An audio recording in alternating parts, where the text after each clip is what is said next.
July is a wrap, and I cannot wait for August. But let's get into all that I read and didn't read in July.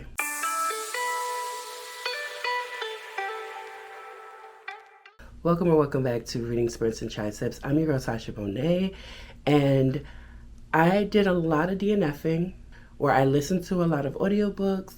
I got a lot of books physical off my physical TBR, and I'm excited about that. No matter where my reading is going, I'm dwindling down my TBR slowly but surely. The first thing I want to get into are the stats.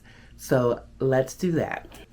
Let's talk numbers and stats. I have my handy dandy book here where I've written everything down.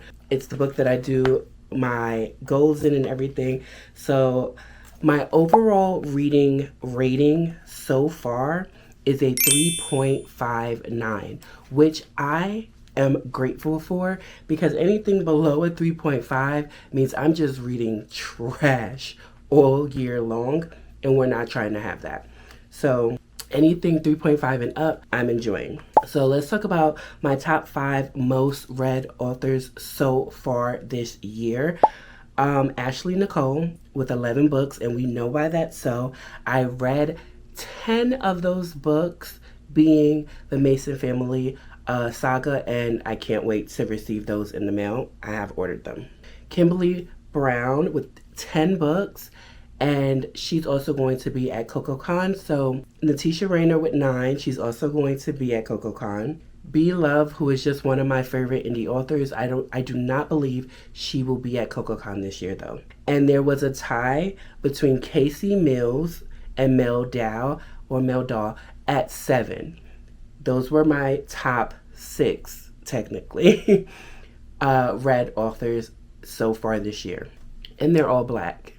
And they're all indie. So this is the fun part for me. My most listened to narrators so far this year.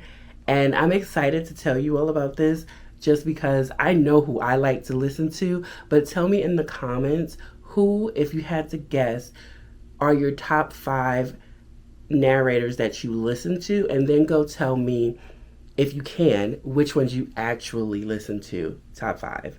So here are mine. Miles Washington with 18. Winston James, also with 18. Elise Anthony with 16. Midnight Michael with 13. And Wesley Siobhan with 13 as well. All of those, I love them.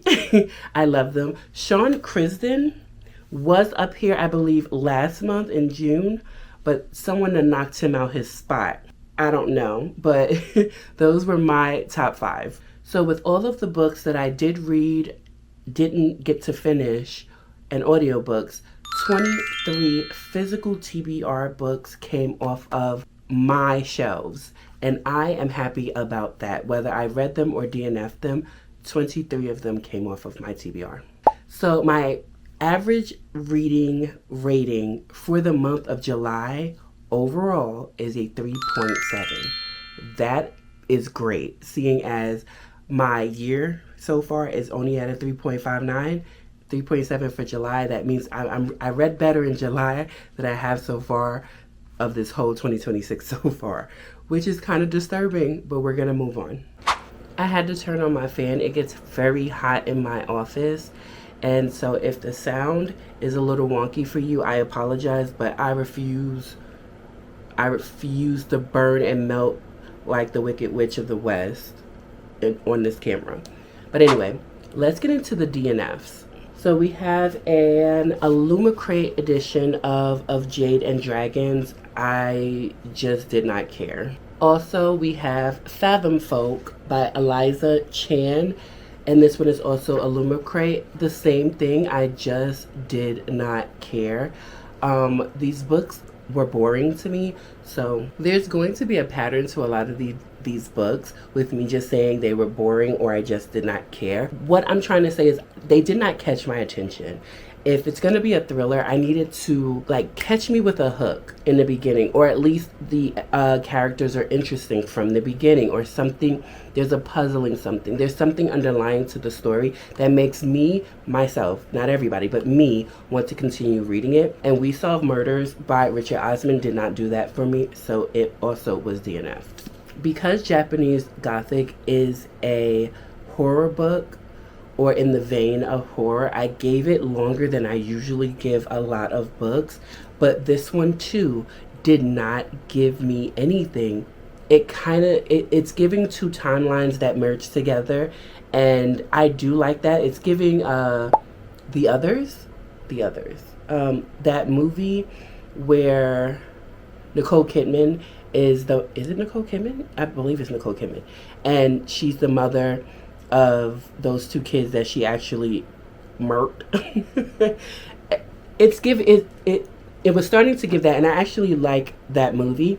It was starting to give that, and I was like, okay, so give me something more. It gave me personally nothing that I was interested in, and I got pretty far in, and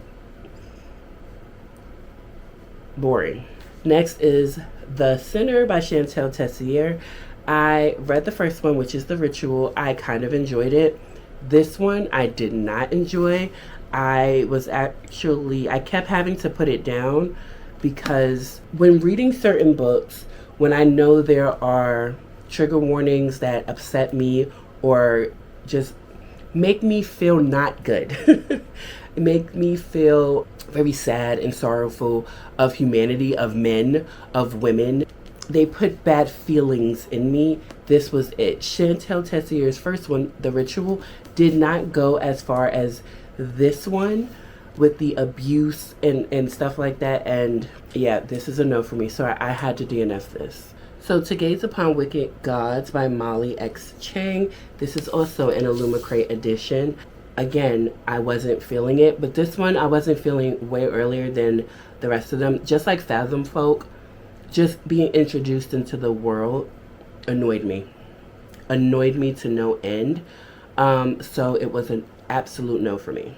Anatomy of an Alibi by Ashley Elston. I read one other book by Ashley Elston. I actually like that one. I have that one on my shelves, on my red shelves, and I will continue to keep that one. I've also read it and reread it to make sure I wanted to even buy this one, and I said yes. I enjoyed it enough that I think I would buy a book that she has written again. And I was sadly mistaken in this. This book starts off with two women. It makes you think that there's something grand going on here. And it's just literally a woman who does not like her life but won't leave it. That's really all this boils down to, is one woman who does not like her life but refuses to leave it because she likes the things that her life affords her. But also the second woman is one where her family has been killed in a car accident, and she doesn't think the car accident was an actual accident.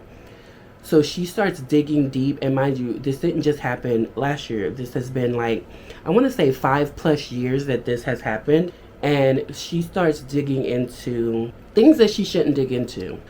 This just wasn't for me. I was just like, y'all are stupid. The whole time I was reading this book, I was like, why would you do that? And why would you trust a woman that is on the other side of the fence, also attached to something that has to do with your parents' death?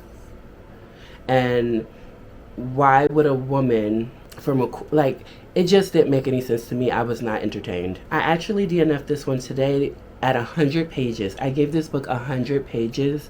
It too did not go anywhere. You hear about the wolf worm, you hear about bloodsuckers in the forest, you hear about this stuff. This is a gothic story, but it's not atmospheric enough for me. It was not enjoyable enough for me, and it was boring. It was very mundane writing. 100 pages is what I gave it, and I got nothing in return. This one, it did not disappoint me. The Exes, Leodora Darlington, because once I realized that this is a Black Brit, whether it's a Black Canadian Brit or a Black Brit, doesn't matter. as the author, and also as the main character who only dates white men, and the white men keep treating her like shit, therefore she kills them. But the killing isn't even fun. And you keep dating white men and wondering why you're not finding your people, or a man that loves you or cares about you. Like, when you're in community with people who don't care for you, you get this kind of stuff. So this was also not enjoyable for me. These are the audiobooks that I also DNF'd this month. In Him I Trust, I might come back to it, but when it comes to Filth Kings, I don't know what the hell that was, and I will never, ever read that. It was ridiculousness from go, and I had to close it real quick, turn that off. My ears felt assaulted. The Opportunity by Tati Richardson is a part of a trilogy series, and I only liked The Oath, which is the first book in that series, so that is the book that I will be buying from her, or I think I've already pre-ordered it from her for CocoCon. Other than that, that series was not as good as I would have expected after reading the first book. The last book in particular, because I'm tired of the stories of queer people, whether everybody on that eligibility, LGBTQIA plus spectrum, having to go through the things that they do, and then growing up and treating everyone else on that spectrum like shit. Just to say, but I'm treating you like that because I like you, or because I'm repressed myself. Get your shit together. Nobody deserves your ire because you don't know who you were or you were repressed. Nobody deserves how you treat them because you weren't treated well. That's all I have to say on that. So now let's discuss the audiobooks that I did read, the audiobooks that I did listen to that I enjoyed, and will continue to read from the authors because of those audiobooks. So Fever by Kimberly Brown, I gave a 5-star, and I only had 2 5-stars this month, and both of them were audiobooks. So Fever is a part of the interconnected kind of standalone series of Love and Scrubs. So these are all men who are doctors, nurses, whatever they are, but they're in scrubs and they're finding love. I enjoyed this one and I gave it 5 stars. Man of Few Words, I will also be pre-ordering this book from CocoCon. So Special, Fanatic Love by Mel Daw. This one helped me finish a series that I started with her, so I'm very happy about that. I am still finishing series that is still a big thing for me this year. Concrete and Cadence, this is a new to me author. This is C.M. Barnes, and I gave this a 5-star. This was amazing, and I will be pre-ordering this as well because C.M. Barnes will be at CocoCon, and I can't wait to pick this up from her. Oh my goodness, this was good. And I've also started to listen to other books. Oh, she's gonna get my money. She's definitely gonna get my money. She also has some LGBTQIA plus representation in her books, and I enjoy that as well. Dirty Pleasures by Kenya Wright. I finally read this. Now mind you, I've been reading this book off for so long because I am a physical reader more than anything else. I just became an audiobook reader heavily, but I am a physical reader more than anything else, and I own all of the books in this series except for this one. So I was waiting for her to come out with this book physically so that I could have it physically. She still has not. So I bit the bullet and listened to this. I had a great time. I always have a great time with The Lion and the Mouse, but I had a great time. Max, love him to death. Casimir, Emily, Lunita, her, Blue, Georgie. We're in New Orleans right now. The Baby, Little Pavel. Love it, love it, love it. I will continue to read this series no matter how many books this woman comes out for this series. It's just great. Enigma is also by C.M. Barnes. Again, like I said, after reading Cadence and Concrete, or Concrete and Cadence, and giving that a 5-star, I went over to Enigma. Now Enigma is heavy on the smut, heavy on the erotica. The story is very underlying, but there is a plot there, but the smut is there more than anything else. and it's duetted smut. So I also felt like I was interrupting somebody's personal life, but it was good. I finally entered my Zoo Boys era. I have heard about the Zoo Boys, right? I've heard about it. I have not partaken until recently, and I just might stay. It is urban fiction, and it is chaos, and I enjoy urban fiction when it's chaos. And one for me is the Mason family saga book about Taylor, the one female cousin that the Masons have, and I wanted her book so bad. The issue though is that I think I wanted a little bit more from her. I enjoyed it, but all the rest of the cousins, the male cousins, got really good books, and I wanted hers to be 100%. I wanted it to be top tier, and it kind of was a here, damn. And I don't like that. It still was good, but I wanted just a little bit more. But like I said, I love Taylor and I love those Masons. So Deuce by Kimberly Brown is a book or a series. It's the Dillinger series. It's urban fiction. It has about 5 or 6 books at this point. I read the first one. I listened to the first one and I enjoyed it. It is urban fiction, like I said, and I have already ordered my books from for CocoCon from Kimberly Brown, but I think if she has the Dillinger series at her table, I fear I will be spending a lot of money on that series because I now want it. Here are a few more audiobooks that I read. I forgot to put up Loyal of the Treacherous Twins series by Natisha Rayner, which I will also be getting from CocoCon. And that's it for the audiobooks. So let's get into the books that I read. I finished them, but I'm still going to unhaul them. First up is Somebody's Husband by Robbie Renee. I did not enjoy the first one as much as everybody else. I think I gave it a 3. This one I gave a 4. However, I know for a fact I will never reread this book. It's not... There are people out there that reread books or read books that make them cry or make them sad. I am not one of those people. This did not make me sad. However, it did make me melancholy. It is a book about grief, and I like how grief was depicted in this book. However, it's just not a book that I would ever return to, if that makes sense. Next is My Blade Your Back by K.M. Moranova. This one was a disappointment. After reading the first one and having a good time. Now, mind you, things could be nonsensical and you can still have a good time. And then there's things like this that just take it too far to where nonsensical isn't even a word. It's like so far-fetched that what are we now? What are we reading? What are we doing? Why? That's how I felt reading this. So it wasn't for me. The Autumn Springs Retirement Home Massacre by Philip Fracassi.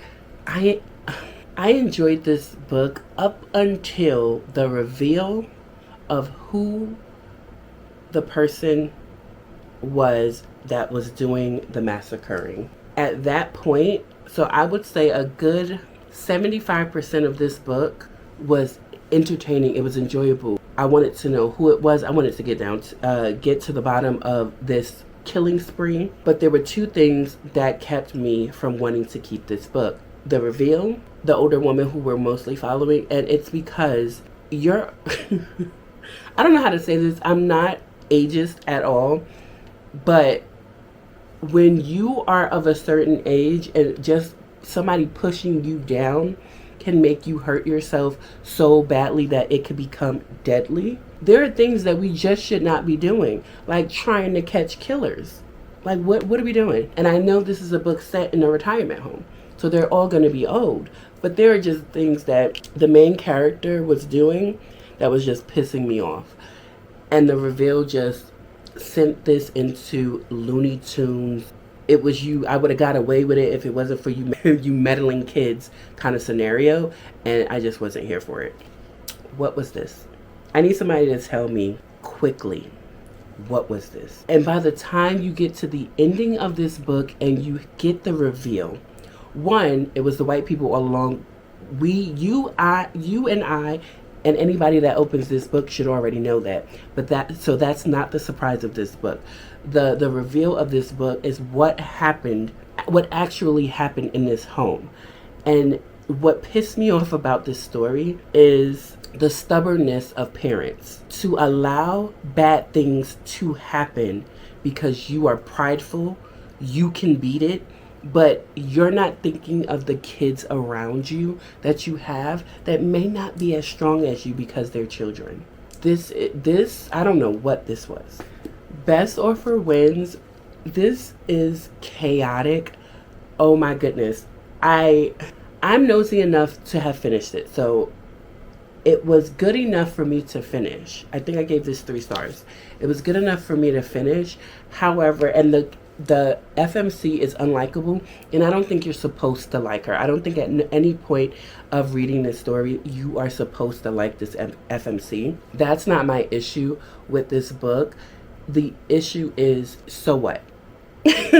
Okay, what she was willing to do for this house, so what? What is it? Are we just telling a story for story's sake? So what? I didn't get the point of the story at the end. After reading all of what I did, she's unhinged, and I didn't get it. I think this is the most disappointing because the prologue of this book is so chilling. I had goosebumps reading the prologue of this book, and it was creepy, it was spooky, all up until, I want to say, a good 40% in, and then it became, what the actual fuck is this? Now, do I think this should get a movie? Absolutely. Absolutely, this should get a movie. So should Best Offer Wins, because I think in a movie format that works so much better than a book format, both of them, so that you get more entertainment out of it, because this as a scary movie would scare the shit out of me if done correctly, right? But it just didn't take it all the way there, and it kind of ends on a cliffhanger. Like, what the fuck does that mean? By the time I got to the end, I said, oh, the red sun, moon, whatever it was, came up. What the fuck does that mean? This is the arc that I read in July, Pemi Aguta's One Leg on Earth.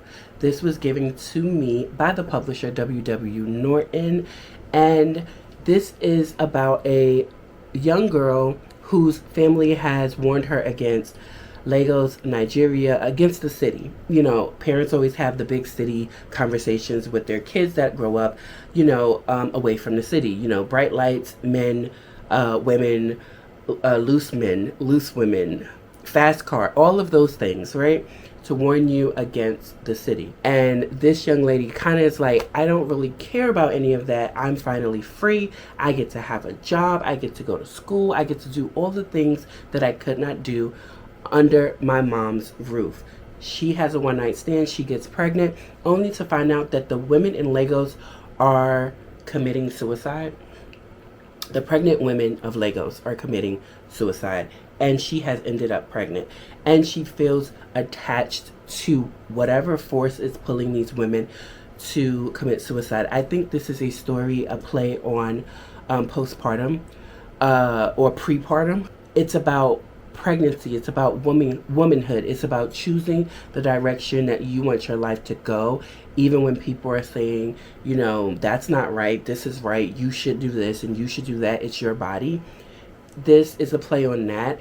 It did not resonate with me the way I think it wanted to, but I got the message, if that makes sense. Now let's go into the books that I actually read and finished and am keeping on my shelves. First up is The Walking Dead, Volume 19, March to War. If you don't know, it's not a rewatch anymore because I'm watching season 11 right now, and I have never watched season 11 before, and I actually know why. The show starts to go off kilter. I am still watching it. I have about 8, maybe even more than that, episodes left, and then I could go on to The Ones Who Live, Dead City, Daryl Dixon, all of that. But as I'm watching, I'm also reading, and I love when I get to see bits and pieces of direct dialogue from the comic to the screen. It's fun. The scenes are brought out more. I love The Walking Dead. The Walking Dead is one of my favorite shows. Season 1 is a comfort watch for me. Like, I can pop that on at any point in time and have a great time. So I am enjoying the comics. I enjoyed some of the novels, and I am also enjoying the shows, and I'm having a great time. New author for me, Christina Lauren, The Unhoneymooners. This has some of the best romantic banter I think I've read in a very long time. I think there are just some authors that know how to do that back and forth that makes you laugh out loud. Like, the amount of times I actually did LOL out loud because of how funny it was. Like, just standing at the counter cutting vegetables for dinner, and I'm laughing because the banter, the dialogue is so good. I would recommend The Unhoneymooners. And this is my first time reading from Christina Lauren, but it won't be my last. I don't know why it took me so long to get into these. I think I was waiting because I knew she was going to come out with this 5th book that goes with the Peter Pan story, so I was waiting for that. But I've already pre-ordered it. That's one of the, like I said, Nikki St. Crow is one of those authors. It doesn't matter what she puts out, I'm gonna read it at least once. But Devour the Dark and Devour the Snake, this is part of the trilogy for Devourer of Men. This is the Crocodile, this is Wendy, and this is Captain Hook. They are a throuple, 2 men and a girl, 2 men and a woman, and they're fine. Their stories are fine. It's just an addendum to the rest of the series, and I enjoy their relationship because Hook is so soft and Croc is very, very hard. And then you have Wendy, who brings the hard and the soft together. They're enjoyable to read. When She Unravels by Gabrielle Sands. This is also a first read for me by Gabrielle Sands. I enjoyed this well enough. This is the typical mafia wedding arrangement where her family marries her off to just the most horrific man there is, and do not care because their marriage causes some type of alliance with for the families. And our FMC runs away and runs straight into the arms of another mafioso, Don Capo, one of those. And yeah, it's a good story. I thought I was gonna have to DNF, not because of me reading it, but I don't have a good track record with the Baddies books that I still have, with Baddies books that I've had in the past, I should say. But this one was enjoyable. I think I gave it a 4. I don't have that many of these left, so I'm happy about that. They're getting off my shelves. Last but definitely not least is Alice Oseman's Heartstopper, Volume 6, right? Volume 6. I wanted to read this before I watched Heartstopper Forever, and I did that. I think I read this in a day and a half, and that is what I call an adaptation. A true-to-form adaptation. Alice Oseman has done it right when it comes to her graphic novel series being turned into shows and movies, because you don't get everything that you might want in the graphic novel, but you get all of the scenes, you get all of the dialogue. It's just on a bigger screen, and it's worked through more so that you get just a little bit more than you would when you're reading the graphic novel. I enjoyed both of them, and now this has come to an end. There will be no more Nick and Charlie, I don't think, unless she comes out with more. I don't think she will, but I enjoyed this. I gave it 4 stars, and I enjoyed it. So that is everything that I read in the month of July. July was a good reading month for me. It may not seem that way as many books as I am getting rid of, but that is a part of why I read, is to find what I do like and what I don't like, what I want to keep and what I don't want to keep, and what I gravitate towards and what I'm very standoffish with. So if you made it this far into the video, don't forget to like, comment, and subscribe.